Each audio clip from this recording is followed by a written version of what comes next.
नमस्कार, आप देख रहे हैं लोकतंत्र। मैं हूं आपके साथ हिमांशु दीक्षित। देश भर की निगाहें सुप्रीम कोर्ट पर थीं कि अयोध्या मामले में कुछ बड़ा फैसला आएगा, लेकिन ऐसा हुआ नहीं। एक बार फिर राम भक्तों को मायूसी हाथ लगी और मिल गई एक और तारीख, जैसा कि होता आया है।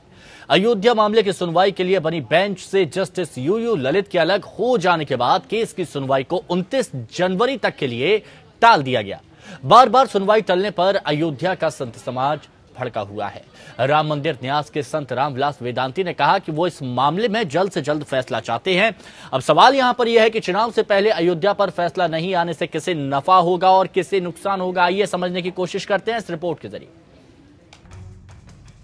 रामलला सालों से त्रिपाल में है। राम भक्त सालों से आस लगाए हैं कि अयोध्या में भव्य राम मंदिर का निर्माण होगा। सियासी पार्टियां सालों से मंदिर के नाम पर सियासी रोटियां सेकते आए हैं। अब चुनाव सिर पर है। मंदिर मुद्दे को एजेंडा बनाने वाली पार्टियों को लगातार झटके पर झटके लग रहे हैं। सुप्रीम कोर्ट में 8 सालों से राम मंदिर मस्जिद विवाद धूल फांक रहा है। सुप्रीम कोर्ट में हर बार राम भक्त आस लगाते हैं, लेकिन उन्हें मिलती है तो सिर्फ तारीख। हर बार करोड़ों लोगों की उम्मीद टूटती है और फिर इस आस में उम्मीद करते हैं कि इस बार फैसला आ जाएगा। 8 साल से सबसे बड़ी जमीन के मालिकाना हक का झगड़ा देश की सबसे बड़ी अदालत में अटका हुआ है। पूरे देश की निगाहें सुप्रीम कोर्ट में टिकी थी, लेकिन मुस्लिम पक्ष ने फिर आपत्ति जताई और फिर मिल गई एक और तारीख। सुनवाई शुरू होते ही सुन्नी वक्फ बोर्ड के वकील राजीव धवन ने बेंच में शामिल जस्टिस यूयू ललित पर आपत्ति जताते हुए कहा, मैं आपको याद दिलाना चाहता हूं कि आप अयोध्या में विवादित ढांचा गिराने के वक्त उत्तर प्रदेश के मुख्यमंत्री रहे कल्याण सिंह के वकील रहे हैं। इस पर उत्तर प्रदेश सरकार की ओर से पेश वकील हरीश साल्वे ने कहा, क्योंकि जिस मामले में जस्टिस यूयू ललित पेश हुए थे वह इस मामले से बिल्कुल अलग था। वो एक आपराधिक मामला था। इस पर राजीव धवन ने कहा कि वो ये मांग नहीं कर रहे हैं कि जस्टिस ललित बेंच से अलग हो जाएं। वो बस जानकारी के लिए ये बता रहे थे। हालांकि इतना कहते ही राजीव धवन ने तुरंत खेद भी जताया, जिस पर प्रधान न्यायाधीश ने कहा कि वो खेद क्यों जता रहे हैं, आपने सिर्फ तथ्य को सामने रखा है। इसके बाद जस्टिस ललित ने खुद को इस मामले से अलग रखने का फैसला किया। जजेस ने खुद मशवरा किया। ललित साहब ने कहा कि शायद उनका इस बेंच में कंटिन्यू रहना मुनासिब नहीं है। और हम लोग कुछ कर नहीं सकते, तो चीफ जस्टिस ने कहा कि ये राय है हमारे बुजुर्ग की और खुद ललित साहब की, he does not want to continue. Supreme Court में सुनवाई के दौरान हिंदू महासभा के वकील ने संविधान पीठ के सामने अनुवाद किए गए दस्तावेज को लेकर सवाल खड़े किए। वकीलों ने कहा कि दस्तावेजों के अनुवाद की भी पुष्टि होनी चाहिए। सुनवाई के दौरान प्रधान न्यायाधीश जस्टिस गोगोई ने बताया, मामले में कुल 88 लोगों की गवाही होगी। इस मामले से जुड़े 257 दस्तावेज रखे जाएंगे, जो 13,860 पेज के हैं। प्रधान न्यायाधीश ने कहा कि कुछ दस्तावेज हिंदी, अरबी, गुरुमुखी और उर्दू में हैं और अभी ये निश्चित नहीं है कि सभी का अनुवाद हो चुका है या नहीं। इस पर हिंदू महासभा के वकील ने क्या कहा, आइए सुनते हैं। ट्रांसलेशन के ऊपर कोर्ट ने कहा कि जो ठीक है, आप चाहते हैं कि दूसरा ट्रांसलेशन हो, तो कोर्ट ने डायरेक्शन दिया रजिस्ट्री को सारे डॉक्यूमेंट्स को ट्रांसलेट कराने के लिए 29 जनवरी के पहले। बार बार राम मंदिर को लेकर मिल रहे तारीख पर तारीख से कई सवाल उठ रहे हैं। कुछ लोग इस मुद्दे को जानबूझकर अटकाने की बात भी कह रहे हैं। मंदिर मुद्दे पर बीजेपी सांसद सुब्रमण्यम स्वामी क्या कह रहे हैं, आइए सुनते हैं। I don't mind how long they take in the Supreme Court over the dispute, title dispute, because ultimately the owner of land in India is always the government. Today, if the Prime Minister decides that that tonight he will hand over the Ram Janmabhoomi land to the Vishwandhara Parishad to build a temple, nobody can stop him. यदि U U Lalit को इस आरोप में हटाया जा सकता है कि कल्याण सिंह मुख्यमंत्री के वकील थे, इसलिए प्रभावित हो सकता है न्यायालय, तो मेरा कहना है कि केशव चंद गगोई के बेटे हैं माननीय जज महोदय गगोई जी, उनको भी हटाया जाए, उनको भी अपना नाम वापस ले लेना चाहिए कि मैं इस सुनवाई में नहीं रहूंगा। मेरा कहना यह है। सुब्रमण्यम स्वामी कह रहे हैं कि यह जमीन सरकार की है और सरकार को फैसला लेना चाहिए। सुप्रीम कोर्ट सिर्फ कंपनसेशन तय कर सकती है। मंदिर मुद्दा सुप्रीम कोर्ट में अटका है, लेकिन सियासत गर्म है। अब सवाल है कि मिशन 2019 में बीजेपी इस मुद्दे को कैसे उठाएगी, कैसे बीजेपी वोट की फसल काटेगी। क्या पीएम मोदी ने अध्यादेश नहीं लाने की बात कहकर बहुत बड़ा जोखिम लिया है? क्या मुस्लिम पक्ष जानबूझकर इस मुद्दे को लटकाने की कोशिश कर रहा है? लगातार तारीख पर तारीख मिलने से कई सवाल उठ रहे हैं। Bureau report, APN। नई बेंच, नई तारीख, यानी कह सकते हैं एक बार फिर तारीख पर तारीख, जैसा कि पिछले कई सालों से होता आया है और ऐसा ही अब एक बार फिर से हो गया है। मामला यूयू ललित को लेकर अब अड़ गया। अब एक नई बेंच बनेगी, 29 जनवरी को फिर इस पर सुनवाई होगी और हो सकता है कि 29 जनवरी को भी ये कह दिया जाए कि अभी बेंच बनी है, उसके बाद फिर से कोई तारीख यहां पर दे दी जाए। आखिर कब तक तारीख मिलती रहेगी और आखिर क्यों ये मामला इतना लटका हुआ है? साधु संत नाराज हैं, आने वाले वक्त में इसका क्या असर पड़ेगा? तमाम सवाल है, जानने की कोशिश करते हैं। कई मेहमान हमारे साथ मौजूद हैं। सबसे पहला आपको उनसे रूबरू कराते हैं। हमारे साथ आज चर्चा में मौजूद है संजय सिंह जी बीजेपी की तरफ से, अकरम कादरी साहब कांग्रेस की तरफ से हमारे साथ मौजूद हैं, जितेंद्र खुराना जी हिंदू विचारक है मौजूद है हमारे साथ, ताहिरा हसन जी सोशल एक्टिविस्ट हमारे साथ मौजूद हैं, अजमल खान साहब प्रवक्ता है AIM के, अतुल चंद्रा जी वरिष्ठ पत्रकार हमारे साथ मौजूद हैं और जगदेव सिंह यादव जी समाजवादी पार्टी के प्रवक्ता हमारे साथ मौजूद हैं। शुरुआत जितेंद्र खुराना जी आपसे करूंगा, क्योंकि हमने देखा आज शुरुआत जब हमने देखी कि जब सुनवाई होने जा रही थी उससे पहले काफी साधु संतों का जमावड़ा सुप्रीम कोर्ट में लगा था। चेहरे पर मुस्कुराहट उनके साफ नजर आ रही थी कि हाँ, आज कुछ नई आशा की किरण देखने को मिलेगी। लेकिन एक बार फिर से तारीख दे दी गई, मायूसी हाथ में लगी, वही होता आया है। शुरुआती प्रतिक्रिया पहली ये कि जिसमें जितने भी देश में प्रतिनिधित्व करते हैं कोई भी वकील हो, डिले टैक्टिक की तो सभी माहिर होते ही हैं और जस्टिस को डिले करने का प्रयास, हालांकि क्योंकि कपिल सिब्बल जी का जो पहले भी एक वक्तव्य जो था कि भाई 2019 के चुनाव के बाद जो है इसका निर्णय किया जाए, तो सभी के सभी इसी प्रयास में लगेंगे किसी भी प्रकार से 2019 के चुनावों के बाद इसको धकेल दिया जाए। 100 दिन रह गए हैं, उसके बाद आचार संहिता लग जाएगी। अभी तो मोदी जी ने स्वयं ही कह दिया है कि वो अध्यादेश या कोई नहीं लाएंगे या कानून भी नहीं बनाएंगे। तो जब आचार संहिता लग जाएगी तब तो कोई स्थिति ही नहीं रहेगी कानून बनाने की, तो वो अपने आप 2019 के बाद जो है वो उसको पुश लग जाएगा। तो ये एक डिले टैक्टिक है, ये दुर्भाग्यपूर्ण है। एक बात मैं यहाँ पे कहना चाहता हूँ हिमांशु जी, जो आज तक किसी ने बोली नहीं है, पर मैं दुखी क्या, हम तो भगवान राम की संतान है, हम मुझे किसी चीज का दुख नहीं, हम तो संघर्षशील है। कांग्रेस पार्टी ने हिंदुओं को हमेशा सेकुलरिज्म के नाम पे ठगा है और भारतीय जनता पार्टी ने हिंदुओं को हमेशा हिंदुत्व के नाम पे ठगा है। हिंदू तो हर जगह से ठगा ही गया है।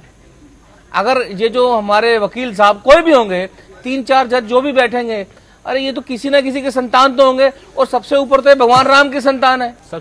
मुझे देखिए, बहुत से राजपूत है, पंजाबी खतरी हैं, बहुत से, आप कल को जज पे उठ जाएगा कि ये भगवान राम की लाइनेज में आते हैं, इनको हटाया जाए। जैसे अरोड़ा, हम खुराना है, खुराना में अरोड़ा है, कोई अरोड़ा भगवान राम के लव की वंश में आते हैं, तो कल को कोई अगर अरोड़ा वंश से आएंगे तो अरोड़ा जी हटाइए इन्हें, तो ये तो भगवान, इनके तो पूर्वज है, इनको भी हटाइए। तो सारे भारत ही श्री राम की संतान है, किसको हटाएंगे आप? संजय सिंह, तो संतान वाला जो फिलॉसफी, जो ये तो बेकार का लॉजिक है, ये लॉजिक बड़ा दुर्भाग्य है। संजय सिंह, पहले कपिल सिब्बल भी एक ऐसा ही प्रयास कर चुके हैं कि 2019 के बाद इस मामले की सुनवाई होनी चाहिए थी और अब भी कुछ नए तथ्य निकल के सामने आ जाती है। आज किसी को उम्मीद नहीं थी कि ये सारी बातें निकल के सामने आ जाएंगी कि यूयू ललित तो उस वक्त कल्याण सिंह सरकार के साथ में उनके पक्ष में वकील थे, तो उनका यहाँ पर होने पर आपत्ति यहाँ पर जताई गई। अब एक नई बेंच बनेगी, तो कोई नया बहाना निकल के सामने आ रहा है कि मामले को कैसे टाला जाए और उसके बाद फिर से 2019 के बाद ही इस मामले को आगे खींचा जाए। आपको लगता है कि ये एक बड़ी मुसीबत है, इस चुनौती का सामना कैसे किया जाएगा? देखिए, तप तपस्या और सहनशीलता के नींव पर ही हिंदू धर्म है और 125 करोड़ आबादी, चाहे वो हिंदू है चाहे कन्वर्टेड हिंदू है, मैं दोनों नाम ले रहा हूं, क्योंकि यहाँ ओरिजिनल मुस्लिम की कल्पना भी नहीं की जा सकती। हिंदू से कन्वर्टेड जो लोग मुस्लिम बने थे वो भी भगवान राम के वंशज हैं, बिल्कुल। बाद में परिवर्तन हुआ, परिवर्तित हिंदू हम उनको कहते हैं। इन सब की अग्नि परीक्षा ली जा रही है और हमें लगता है कि सुप्रीम कोर्ट और कांग्रेस सुप्रीम कोर्ट हमारे कानून की कुछ लाचारी होती है उसका इस्तेमाल करके मुस्लिम धर्म के साथ ये तुष्टीकरण करने की कोशिश कर रही है। आप सुप्रीम कोर्ट के बारे में ही बोल रहे हैं? जी नहीं, मैं कांग्रेस के बारे में बोल रहा हूं। हमारे कोर्ट में कहीं न कहीं कानून में कई विसंगतियां होती हैं, कमियां होती हैं और उसका लाभ उठाकर कांग्रेस सरकार, कांग्रेस के लोग ये दिखाना चाहते हैं कि वो मुस्लिम तुष्टीकरण की राजनीति कर रहे हैं। दरअसल वो बाबर तुष्टीकरण की राजनीति कर रहे हैं और अलग अलग तरीका ढूंढ रहे हैं जो ये डिले हो। लेकिन आज मैं आपको बता देना चाहता हूं, आपके चैनल के माध्यम से जनता को बता देना चाहता हूं, हिंदू धर्म जितना सहनशील है, हिंदू धर्म अगर सोच ले, अगर इस सहनशीलता का एक बार वो डोर टूट जाए तो हमें लगता है कि फिर मंदिर निर्माण के लिए भक्त और भगवान के बीच में कोई ना कोई न्यायालय रहेगा, ना कोई नेता रहेंगे, ना कांग्रेस रहेगा, समझ में आ रही थी। तो उसके बाद बीजेपी ऐसा कुछ कर नहीं पाई है। तब तो आप लोग कहते हैं कि नहीं, कानून के साथ में चलेंगे। ये भी कह दिया जाता है कि अध्यादेश नहीं लाया जाएगा, लेकिन उसके बावजूद कहा जाता है कि नहीं, हम लोग बहुत संवेदनशील है, शांत है, लेकिन अगर डोर टूटी तो दिक्कत। संविधान से जुड़े हुए हैं, हम संविधान से जुड़े हुए हैं। इसका ये मतलब नहीं संजय जी, ये दोहरी बात है। 125 एकदम संविधान मानते हैं, हम एकदम संविधान से जुड़े हुए हैं, लेकिन इसका ये मतलब नहीं कि 125 करोड़ की आबादी को इंतजार कराया जा रहा है। एक मिनट तायरा जी, मैं आपकी बात को समझ रहा हूं। संजय जी, बात यहाँ पर यह है कि प्रधानमंत्री कुछ कह रहे हैं, लेकिन आपकी बातों से कुछ और अंदेशा यहाँ पर लगाया जा रहा है। जो प्रधानमंत्री कह रहे हैं मैं वही बात कह रहा हूँ। नहीं कह रहे ना आप? मैं कह रहा हूँ सहनशीलता के साथ, सहनशीलता के साथ संविधान के इस प्रक्रिया को, जिसका नाजायज फायदा कांग्रेस उठा रही है, कहा कि अगर डोर टूटी, जनता इंतजार कर रही है उसका। आपके हाथ में है ना, देखिए ज्वाइंट। देखिए मैं एक बात बताऊं, मैंने ये देखा कि जितने भारतीय जनता पार्टी के समर्थक हैं, ये अक्सर ये बहाना बनाते हैं कि राज्यसभा में बहुमत नहीं है, लेकिन शायद भारतीय जनता पार्टी के नेता जी अपने समर्थकों को अंधेरे में रखते हैं या जानकारी नहीं देना चाहते कि लोकसभा और राज्यसभा ज्वाइंट पार्लियामेंट सेशन में अगर होता है, उस सभा के अंदर बहुमत है भाजपा के पास। ठीक है, ये इस पर आएंगे संजय जी के पास। आपको कोई रोक, इसका बहाना कब तक चलेगा ना? संजय जी, एक तरफ कहा जाता है, मैं तो कहता हूँ मुझे कांग्रेस से कोई आशा नहीं है, पर सच ये है कि मुझे भाजपा से भी कोई आशा नहीं है। एक तरफ कहा जाता है कि नहीं, हम लोग इंतजार करेंगे, कोई भी पार्टी सीरियस नहीं है, हम लोग कोई पार्टी सीरियस नहीं है श्री राम जन्मभूमि के लिए। किसी शासकीय संवैधानिक पार्टी, आज के दौर में आप सभी विद्वान लोग बैठे हुए हैं, जहां कोर्ट के फांस में भगवान राम का मंदिर फंसा हुआ है, क्या उसमें संविधान के माध्यम से चुनाव लड़ने वाली कोई भी पार्टी ऐसी प्रतिक्रिया दे सकती है? क्या वो संविधान के दायरे से बाहर जा सकती है?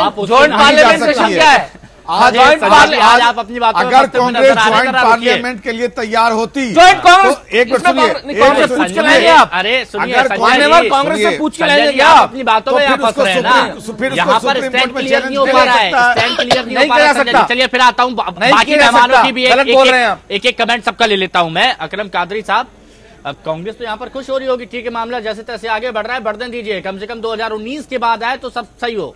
आप तो सोच रहे होंगे ये सही हो रहा है।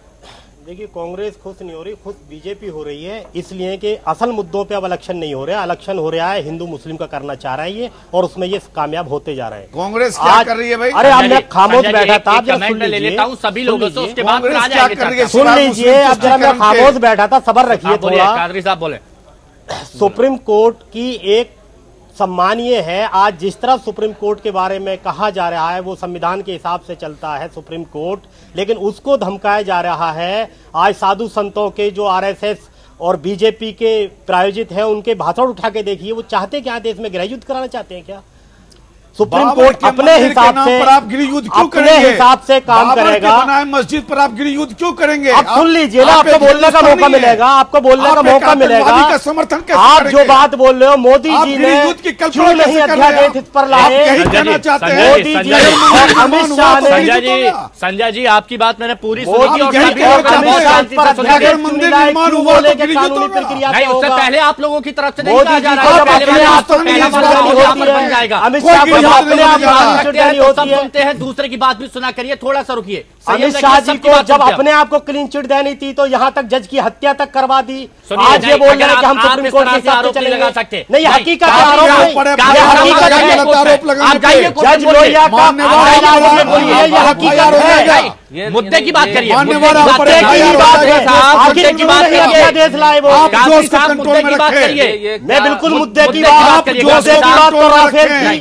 मुद्दे की बात व्यापम थी, बात नहीं करती, आखिर घुमा के जब सुप्रीम कोर्ट इसको देख रहा है, इस पर आइए, इस पर आइए, क्यों ये युद्ध कराना चाह रहे हैं? लोगों की तरफ से ये कहा गया था कि रोजगार तो दे नहीं हुआ, 1 करोड़ रोजगार ये और जा रहा है लोगों के, उसके बाद किसकी बात करना चाहते हैं आज आप ये बता दीजिए, क्या बात राम मंदिर पर ही बोलना चाहता हूँ, लेकिन इनको आप चुप कराइए, चुप नहीं रहेंगे तो मेरे पास सभी से बात कर दी है ना, मेरे को आप थोड़ा सा रुकिए यहाँ पर, ठीक है कादरी साहब, अभी की बात करिए, क्या कांग्रेस नहीं चाहती थी कि यहाँ इस मामले की सुनवाई टल जाए? देखिए कांग्रेस इसमें बिल्कुल इन्वॉल्व नहीं है, अगर कपिल सिब्बल ने कहा था तो वो एक बाबरी मस्जिद की तरफ से वकील थे, इसमें कांग्रेस में उंगली उठाना बेकार की बात है, चुनावों को इफेक्ट कर वो वकील थे, उसकी बाकायदा फीस ले रहे थे। अच्छा, और दूसरी बात, ये देश जो है रामचंद्र जी का देश है और उनका नाम जो भारतीय संस्कृति में है मर्यादा पुरुषोत्तम राम है।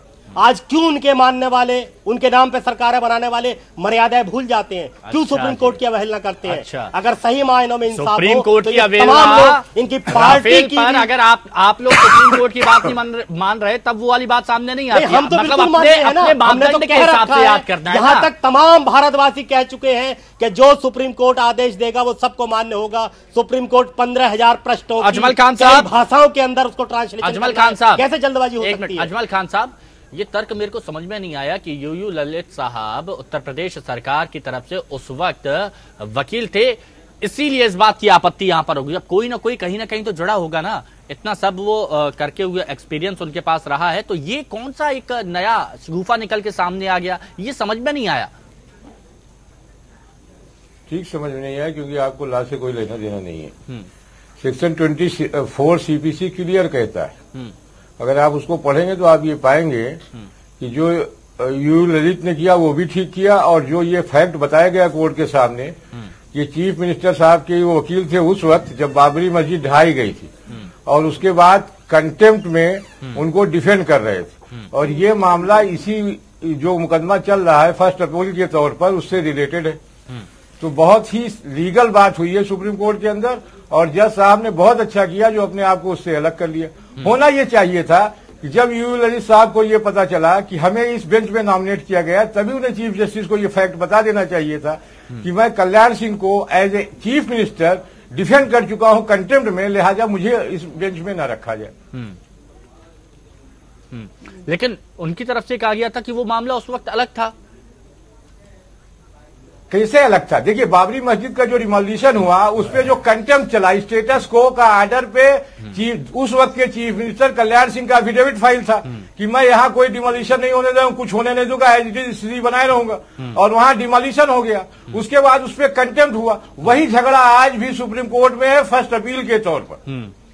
ठीक है, मैं इस बारे में थोड़ा अतुल चंद्रा जी से जान लेता हूं। अतुल चंद्रा जी, उस वक्त ये कहा गया था कि वो मामला इससे बिल्कुल अलग था, वो एक आपराधिक मामला था और इससे उसका कोई संबंध नहीं है। आपको लगता है कि आज जो भी हुआ वो सिर्फ एक तैयारी यहां पर करके आए थे कि यहां मामले को आगे बढ़ाना है और एक नई तारीख लेकर आना है? नहीं, देखिए, हम ये किसी भी जज का मुकदमे से रिक्यूज करना बहुत नॉर्मल प्रैक्टिस है, और आप बाबरी मस्जिद के डिमोलिशन को और कल्याण सिंह के कंटेम्प्ट केस को पूरे कंट्रोवर्सी से अलग करके नहीं रख सकते हैं, क्योंकि अगर बाबरी मस्जिद उस दिन जैसा कोर्ट में उन्होंने एश्योरेंस दिया था कल्याण सिंह ने कि हम नहीं गिरने देंगे, अगर वो न गिरी होती तो आज ये सारी समस्या ही ना पैदा होती। उस स्टेज पर कंटेम्प्ट में बचाने के लिए अगर ललित साहब ने कल्याण सिंह के तरफ से वकालत करी थी, तो वो भले आर्गुमेंट्स उनके दूसरे रहे हों, बाबरी मस्जिद से कुछ लेना देना ना रहा हो, अक्यूज को डिफेंड कर रहे हों, लेकिन एज अ जज उनका उस बेंच पर होना, अगर कोई पार्टी उस पर ऑब्जेक्शन कर रही है तो रिक्यूज कर लेना, आई थिंक जुडिशरी के जो वैल्यूज हैं उसके हिसाब से बिल्कुल सही बात हुई है। ठीक है, ये चीज निकल के सामने आती है। ताहिर हसन जी, अब मैं आपके पास आना चाहता हूँ। ये जो माहौल यहाँ पर बनाया जा रहा है और एक के बाद एक नई तारीख मिल रही है और उसके बाद देखा जा रहा है कि लोगों की अलग अलग प्रतिक्रियाएं निकल के सामने आ रही हैं। कुछ लोग मायूस हो रहे हैं तो कुछ लोग चेतावनी देते हुए भी नजर आ रहे हैं कि नहीं, आने वाले वक्त में अगर भावनाओं से खिलवाड़ किया तो दिक्कत भी हो सकती है। तो आपको नहीं लगता कि एक बहुत बड़ा इश्यू बनता जा रहा है? नहीं, देखिए इश्यू बनता जा रहा है नहीं, मेरा कहना है कि जो जिनका भी साधु संत जो है वो चाहते हैं कि वहां भव्य राम मंदिर बने। देखिए, और इन्होंने, बीजेपी ने अपनी मैनिफेस्टो में जब ये 2014 में आए थे तो उन्होंने डाला था, प्रायोरिटी के साथ डाला था। मेरा कहना है, हमारे बीजेपी के साथी बैठे हैं यहाँ, संजय सिंह जी, इनसे पूछना है कि 4 साल 8 महीने में आपने क्या क्या एफर्ट्स किए कि केस जल्दी जल्दी रिड्रेसल हो इसका, उसके लिए आपने क्या किया? क्योंकि इस वक्त तो हिमांशु जी कोई भी बात करना बेमाने है, इट्स अ मीनिंगलेस। केस जो है सब जुडिस है, हाईएस्ट कोर्ट में है, और जाहिर बात है जिस देश जो है बड़ा लोकतंत्र वो संविधान से चलेगा और कोर्ट का डिसीजन सबको मान्य होगा। Nobody can defy Supreme Court decision. तो सुप्रीम कोर्ट का जो भी डिसीजन आए वो जल्दी आए, हम सब चाहते हैं कि जल्दी आए, क्योंकि हमारा भी मानना है जिनकी आस्था है वो भी देख रहे हैं। कुछ लोगों की आस्था है वहां मस्जिद थी, कुछ की आस्था है वहां मंदिर था, तो जाहिर है उसका डिसीजन तो आना चाहिए। अगर वहां पर तोड़ के बना है मंदिर तो वहां पे नमाज हो ही नहीं सकती, अपने आप ही वो मंदिर, एक भव्य मंदिर तैयार होगा वहां पे। ठीक है, जगदेव सिंह यादव जी, आपको लगता है कि प्रयास किए जा रहे हैं, मामला लटकता रहे, 2019 निकल जाए? देखिए, सवाल ये है, सुप्रीम कोर्ट देश की सबसे बड़ी अदालत है, उसको न्यायिक प्रक्रिया के तहत गुजरना पड़ेगा। अगर कोई आपत्ति आती है तो उसका निस्तारण करना उनकी जिम्मेदारी है, प्रोसेस सिस्टम से ही चलेगा। मैं तो कहना चाहता हूं कि भारतीय जनता पार्टी के लोग जो हर चुनाव एजेंडे में ले आते हैं, यही नहीं चाहते मंदिर बने। देश का सारा हिंदू चाहता है, सारा मुसलमान चाहता है, सारा प्रशासन चाहता है कि वहां मंदिर बने, लेकिन सिंपल से बने। एक जो मुकदमा इतना सर्वोच्च न्यायालय में चल रहा है उसको विचार हो जाने दीजिए, आने दीजिए।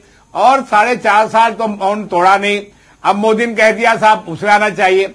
आज साधु संत जो नाराज हो रहे हैं, इवन इनके जो है आरएसएस प्रमुख मोहन भागवत जी कह रहे हैं कानून मुआवजा करिए। जब आपने देश की जनता से वादा किया था, आप चुनाव एजेंडा में क्यों ले आए? तो आपको 2/3 जनता ने बहुमत दिया, अगर 2/3 बहुमत दिया मंदिर बनाएंगे, तो 2/3 बहुमत दिया, आपको बिल लाना चाहिए, कानून बनाना चाहिए। उसका जब ये आपने नहीं किया, क्यों ये नहीं चाहते मंदिर बने? वास्तविकता ये है कि भारतीय जनता पार्टी इस मुद्दे को खत्म नहीं होना देना चाहते हैं, ये चाहे ये युगों तक चलता रहे। संजय जी बताइए, कैसे आप इस मुद्दे को उठाएंगे? 2019 में हर चुनावों में आप राम नाम को उठाते आए हैं, राम नाम को शामिल करते आए हैं, लेकिन 2019 में आप इस मुद्दे को आप कैसे उठाएंगे? कैसे वोट की फसल कटेगी? जगदेव जी, आपकी बात सुन ली मैंने। मंदिर बनाने की ठेकेदारी क्यों ले रहे हैं? आपकी बात सुन ली, बताए संजय जी।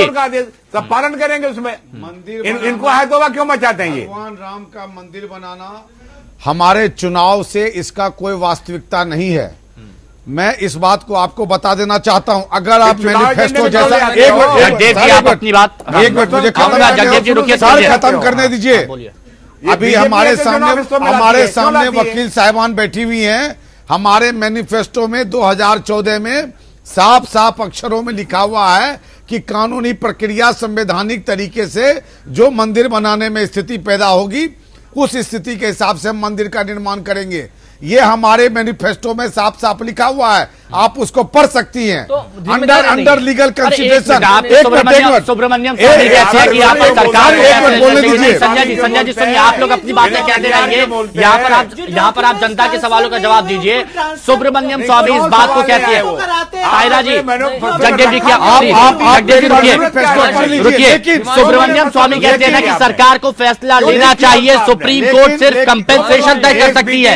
एक मिनट, लेकिन हमारे राष्ट्र के बहुमत आबादी जो भगवान राम को अपना पुरुषोत्तम समझते हैं, उनके मंदिर, उनके जन्म स्थान पे मंदिर निर्माण के लिए उनके दिल में बात है। और भारतीय जनता पार्टी इस बात के लिए तटस्थ है कि जो बहुमत के पास है, देखिए आज संविधान के पास है ये चीज। हम एक राजनीतिक संवैधानिक प्रक्रिया में हैं, हम संविधान को बाईपास करके। मोहन भागवत क्या कहते हैं? हिमांशु जी, मुझे तमाम लोग क्या कहते हैं? आप उस बात को दरकिनार कर रहे हैं, आप बस लोगों की भावनाओं से खेल रहे हैं। बात यहाँ पर की जा रही है अयोध्या मसले को लेकर। एक बार फिर तारीख यहाँ पर मिल गई है सुप्रीम कोर्ट की तरफ से और लोगों की उम्मीदें एक बार फिर चकनाचूर होती हुई नजर आई हैं। सरकार से काफी उम्मीद यहां पर की जा रही है, लेकिन सरकार की बातें कुछ अलग सी यहां पर नजर आती हैं। सभी मेहमान हमारे साथ मौजूद हैं। अब ब्रेक पे जाने से पहले जितेंद्र खुराना जी सवाल करना चाह रहे थे, सीधे आपके पास आता हूं। मैं माननीय जो भाजपा के जो प्रवक्ता हैं उनसे ये पूछना चाहता हूं, अगर आप मैनिफेस्टो से भी हाथ अपना झाड़ लें कि ये हमारे मैनिफेस्टो में वैसा नहीं लिखा, या जो भी ये अपनी एक्सप्लेनेशन उसकी दे रहे हैं वैसा लिखा है, और साथ में ये भी कहते हैं कि सुप्रीम कोर्ट करेगा, तो फिर आपकी जरूरत क्या है? फिर आप चुनाव उसके लिए वोट मांगने के ग्राउंड लेवल पे उसके लिए वोट मांगने की जरूरत क्या है? साधु संत भी अगर कह रहे हैं कि श्री राम जन्मभूमि मंदिर बनाइए, कानून लाइए, जो आपने मना कर दिया है। अगर जो आरएसएस एक सामाजिक संगठन है, विश्व हिंदू परिषद उसका एक अंतर्गत एक हिंदू संगठन है, वो भी कह रहे हैं, तो मतलब कहने का मतलब ये है कि कोई विशेष जिम्मेदारी नहीं है ना, आप क्लेम मत करिए। कोई भी ये भारतीय जनता पार्टी क्लेम ना करे कि वो बनाएगी, वो तो फिर सारे जितना विश्वास हम भारतीय जनता पार्टी में करते हैं। आदित्यनाथ कहते हैं कि जनता को गलतफहमी नहीं होनी चाहिए, मंदिर हम ही बनाएंगे। नहीं, मंदिर हम ही बनाएंगे। देखिए मैं आपको मैंने एक बात कहना चाहता हूँ, अगर कांग्रेस पार्टी नहीं दो लाइनें कहना चाहता हूँ मैं, अगर दो लाइनें, कांग्रेस पार्टी अगर ने 2007 में अगर एफिडेविट दिया कि भगवान राम एक माइथोलॉजिकल कैरेक्टर है, वो नहीं हुए, तो बीजेपी ने उनके जो महेश शर्मा जी ने बोल दिया संसद के अंदर कि वहां सीता का कोई अस्तित्व नहीं था, और ये मैटर ऑफ फेथ है, इसका कोई प्रूफ नहीं है। दोनों एक जैसे, एक भगवान राम का माइथोलॉजिकल कैरेक्टर कह रहे हैं, एक सीता जी के लिए कह रहे हैं कि उनका कोई एविडेंस नहीं है। तो अब हम बोले, हम तो कहीं कहेंगे दोनों हिंदुओं का अपमान कर रहे हैं, दोनों हिंदुओं को लूट रहे हैं ना, वोट ही तो चाहते हैं, कर तो नहीं रहे। मेरा यही कहना है, जितनी राजनीतिक पार्टी है ना, सब इस मुद्दे से बाहर हो जाइए।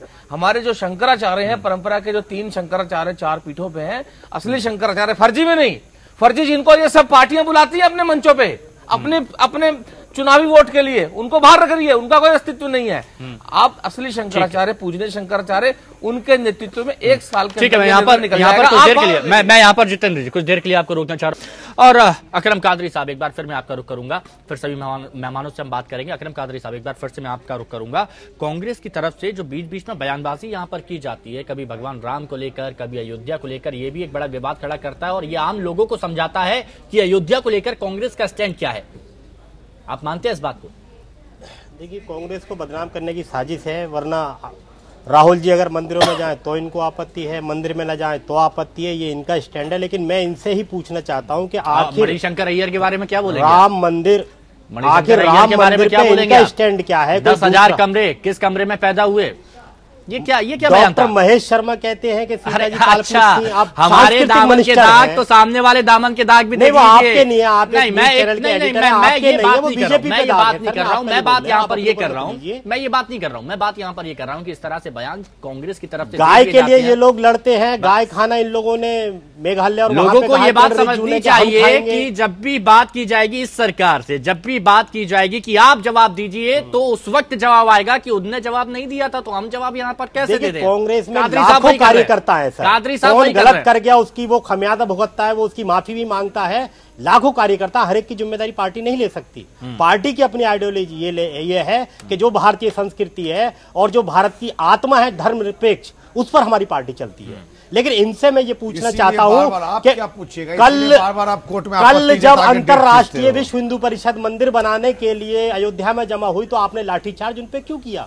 शिवसेना अगर इस पर बात करती है तो आपको क्यों बुरा लगता है? ठीक है, आखिर राम आपकी बापोती है, अजमल खान साहब बताएंगे मुझको? नहीं, इस तरह की बातें तो यहाँ पर करनी भी नहीं चाहिए। इस तरह की बात नहीं, क्यों लाठीचार्ज किया गया? पर कर रहे हैं आप इस तरह की क्या बात कर रहे हैं? कि हम ही बनाएंगे, हम मुद्दे को छीनने नहीं देंगे, मुद्दा हमारा है, आखिर आप ही का मुद्दा क्यों है?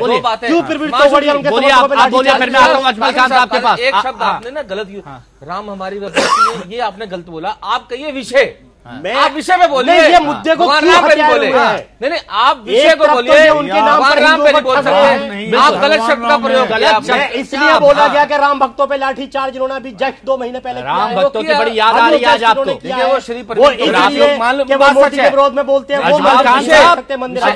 अजमल खान साहब, ये मामला जो इतना लंबा लटका हुआ है, क्या इसमें देखिए काफी लंबी चर्चा यहाँ पर चली आ रही है, कोई ना कोई नई बात निकल के सामने आ जाती है, हर बार तारीख यहाँ पर ले ली जाती है। क्या यहाँ पर दिल बड़ा करके इस मामले को सुलझाया नहीं जा सकता कि हर बार कोई नई चीज निकल के सामने आ जाती है, मामले में नई तारीख मिल जाती है, मामला खिंचा चला आता है, कई लोगों की भावनाओं के साथ खिलवाड़ भी हो रहा है? देखिए, पहली बात तो मामला हिंदुस्तान की सर्वोच्च न्यायालय में है, यहाँ पर ये कहना कि हर बार सर्वोच्च न्यायालय तारीख बढ़ा देता है, उस पर ही उंगली उठाना है, तो मैं समझता हूँ ये गलत है। हमें अपने इंस्टीट्यूशन पे पूरा विश्वास बनाए रखना चाहिए। दूसरी बात आपने कही बड़े दिल की, ज्यादातर लोग हैं वो कहते हैं कि मंदिर बनना चाहिए, मंदिर बनना चाहिए, ज्यादातर लोग हैं। जवाब सुन लीजिए ना। अरे भाई कहते होंगे, आपने सवाल किया, मंदिर मस्जिद को दिन दहाड़े कैमरों की नजर में तोड़ा गया। बड़ा दिल बड़े भाई को दिखाना चाहिए, वहाँ मस्जिद बनवा देना चाहिए। अच्छा। और उसके बाद सुप्रीम कोर्ट के फैसले का इंतजार करना चाहिए। अच्छा। बड़ा दिल ये नहीं दिखाते, ये धमकी देते हैं। अच्छा। कि हम 100 करोड़ चाहते हैं, संत महात्मा चाहते हैं, हम जबरदस्ती बना लेंगे। धमकी देने वालों को बड़ा दिल दिखाया जाता है। बाबर ने ठीक किया, धमकी से डरते हैं क्या? इसका मतलब बाबर ने ठीक किया था, आपका मतलब यही हुआ ना भाई? आपका मतलब है कि बाबर बादशाह था, और जहाँ जहाँ दुनिया में बादशाह थी 15वीं शताब्दी में इसी तरह के काम हुए। आज डेमोक्रेसी के काम हुए, आपके हिसाब से जिस तरह के काम हुए आगे रखेंगे। बाबर बादशाह था, बाबर ने ठीक किया ना। उसे डेमोक्रेसी में देखिए, एक होता राज सत्ता, दूसरी है धर्म सत्ता। आप लोग एक शाम का आयोजन करते हैं जहां कांग्रेस नेता आ जाते हैं। नहीं, आप लोग एक शाम का आयोजन करते हैं, कांग्रेस नेता वहां पर आपके सामने आ जाते हैं और बोल देते हैं बीजेपी भड़काने का काम करती है। दूसरी तरफ आपकी पार्टी, बाबर ने अयोध्या देखा भी नहीं था, मस्जिद मीर बाकी ने बनवाई थी, और यहाँ आके आप एक्सेप्ट कर रहे हैं कि बाबर ने मंदिर तोड़ के मस्जिद बनाई। आप क्या करना चाहते हैं देश के अंदर? बाबर ने अयोध्या देखा भी नहीं था, लाइए इसका प्रमाण। ऑर्डर देखिए, जो बाबरनामा में लिखा है और जो कंटेम्प्रेरी हिस्टोरियंस ने लिखा है वो सब प्रमाणित है। तो जब पहले के जो मोहम्मद साहब के उसमें सारी खुदाई जो भी कुछ हुआ, उसके बाद तो इंटरनेशनल की रिपोर्ट आई। शर्म आती है मुझे उन लोगों, उन मुसलमान कहना चाहता हूँ उन मुस्लिम प्रतिनिधियों पे कि जब सब कुछ प्रमाणित है फिर भी आप बेशर्मों की तरह, उसमें कुछ लोग बेशर्मों की तरह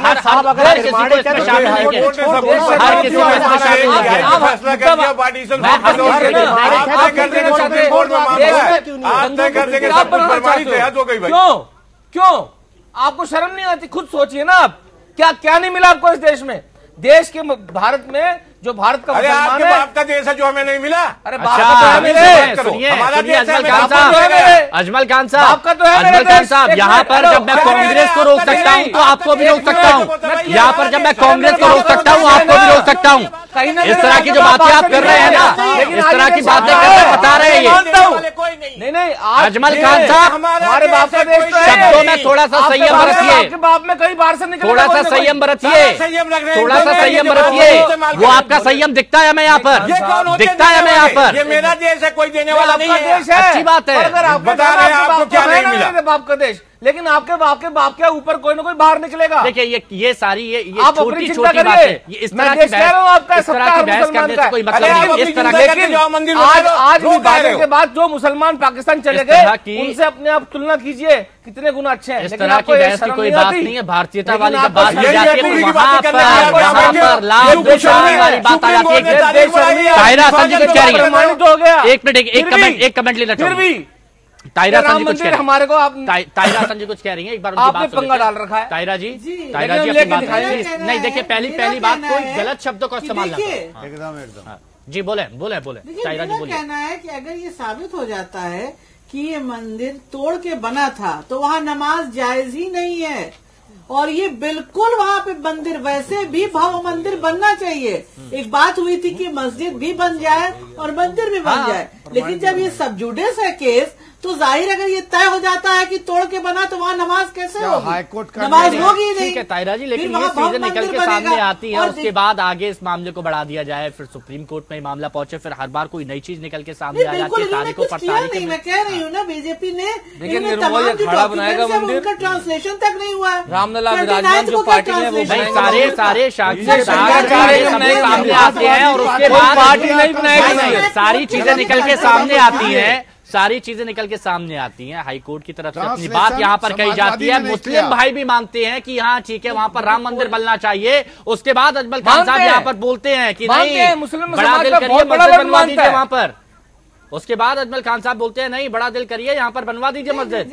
खान साहब की मुश्किल साहब एक सीट है, और साहब इनकी मैंने खान साहब की 2 रैलियों के प्रमाण मैंने दिए हैं। AIMIM की रैली में पाकिस्तान जिंदाबाद के नारे लगे हैं। ये मैंने प्रमाण दिए हैं जिस चैनल की न्यूज में। एक तो गाजियाबाद में लगे पिछले साल जिसकी वीडियो में है, जब सिर्फ मुस्लिमों की बात होती है तो उस वक्त भारत की भी बात हो जाए, देश की बात हो जाए तो समझ जाना चाहिए। भारत में है और भारत में जो करोड़ों लोग हैं उनकी आस्था क्या है, जो भारत में करोड़ों लोग हैं उनकी आस्था क्या है, उस आस्था का यहाँ पर सम्मान होना चाहिए, ना कि उस पर सवाल खड़े कर देने चाहिए। और ये बात समझना चाहिए अजमल खान आप जैसे लोगों को, करने वाले भी 10 लोग, ये बात समझना चाहिए आप जैसे लोगों को कि आस्था क्या है। क्या कहा आपने? और साथ में बीजेपी की भी बात यहाँ पर क्लियर होनी चाहिए कि बीजेपी का स्टैंड यहाँ पर क्या है। बीजेपी का स्टैंड यहाँ पर, आप स्टैंड जब पीएम मोदी यहाँ पर स्टैंड क्लियर नहीं कर पाए, आप करना चाहते तो बोलिए, एक लाइन में करिए। मैं अपनी बात कर सकता, करिए, बोलिए। भाजपा के साथ खुद भी हुए, पीएम मोदी ने साफ कर दिया, कोर्ट का न्यायालय का फैसला आने दीजिए। अजमल खान साहब सुन तो लो, जैसा मैंने पहले कहा 100 करोड़ हिंदू, 25 करोड़ परिवर्तित हिंदू, सबके पूर्वज थे भगवान श्री राम। और आपके ही चैनल पे आपको नहीं मानेंगे, खान साहब तो यहीं पर आपत्ति हो गई। ठीक है, कोई बात नहीं, आपको बता देना चाहता हूं, कोई बात नहीं, ऐसी देर हो रहा है, ये सारी चीजें नहीं सुप्रीम कोर्ट में है, लेकिन तो ये बात आपको भी समझनी चाहिए संजय सिंह जी की देर हो रही है, अपने स्टैंड यहाँ पर क्लियर करिए। आप एक तरफ बोलते हैं कि हम ही बनाएंगे, एक तरफ बीजेपी कहती है, सीएम योगी कहते हैं कि हम ही बनाएंगे, लेकिन कब बनाएंगे ये नहीं बताएंगे, वोट मिल जाए बस। और बहुत शुक्रिया, सहयोग रहेगा, सहयोग आप दीजिए, सामने आइए खुलकर। बहुत शुक्रिया आप सभी का हमारे साथ जुड़ने के लिए, बहुत शुक्रिया आप सभी का हमारे साथ जुड़ने के लिए, इस चर्चा में शामिल होने के लिए। तो लोकतंत्र में अभी के लिए फिलहाल इतना ही, दीजिए इजाजत, नमस्कार।